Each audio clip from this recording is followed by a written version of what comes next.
রামেসা হত্যার বিচার কাজ চলমান আছে। আজকে সম্ভবত ১২ জন সাক্ষীর সাক্ষ্য হওয়ার কথা। এখনো পর্যন্ত আমি যতটুক জানি ১১ জনের সাক্ষী হয়ে গিয়েছে, বাকি সাক্ষী হয়তো হবে। বিচারাধীন বিষয়ে কোনো মন্তব্য করা, আলোচনা করা সঠিক নয়।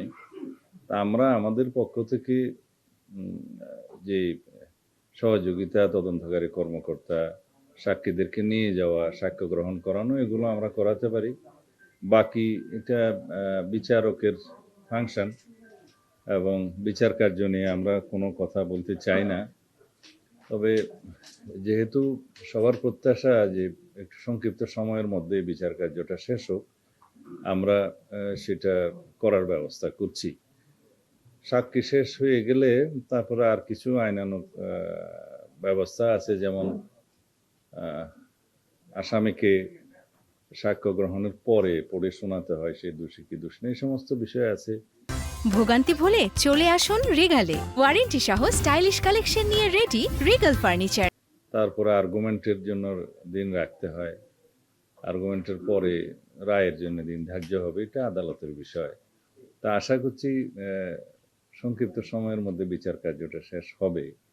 রায় কি হবে, কখন হবে ইত্যাদি, এগুলো আদালতের বিষয়। আসামি 164 করেছে, তারপরে চিকিৎসক সম্ভবত আজকে সাক্ষ্য দিবেন, পোস্টমর্টেম অথবা অন্যান্য ফরেন্সিক রিপোর্টের বিষয়ে সাক্ষী হবে। এগুলো এর বেশি আমি জানি না। মুন্সিগঞ্জে একটা সম্ভবত কিশোরী রেপ হয়েছিল, গ্যাং রেপ, এবং তাকে হত্যা করেছে, নদীতে ফেলে দিয়েছিল। সেটা আজকে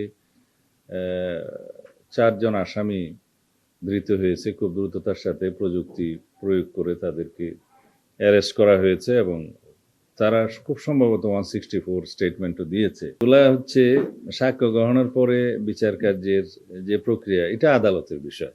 এই বিষয়ে আমি কোনো মন্তব্য করব না।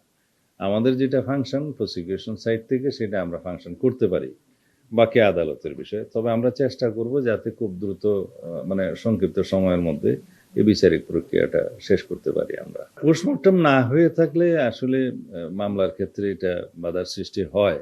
এটা গার্জিয়ানদের উচিত যেন পোস্টমর্টমটা করায় নেয়। পোস্টমর্টম ছাড়া যদি কোনো মামলা হয়, বিচার কার্যের এক পর্যায়ে এটার বেনিফিটটা আসামি পক্ষ পেয়ে থাকে। তো সেই জন্য পোস্টমর্টম করে ফেলা উচিত। এটা যারা গার্জিয়ান তাদের একটু সচেতন হওয়া দরকার। পোস্টমর্টম করতে চাইলে অবশ্যই পোস্টমর্টম হবে। যদি কেউ পোস্টমর্টম ছাড়া দাফন করতে চায়, সেই জন্য একটা প্রক্রিয়া আছে, জেলা ম্যাজিস্ট্রেটের অনুমতি নিতে হয়। এগুলো যদি করে তারপরে তারা করে থাকেন ভালো। আদারওয়াইজ যে কোনো সময় লাশ উত্তোলন করেও পোস্টমর্টম করা যায়। সেটা বাদী পক্ষের গার্জিয়ানদেরই উদ্যোগ নিতে হবে।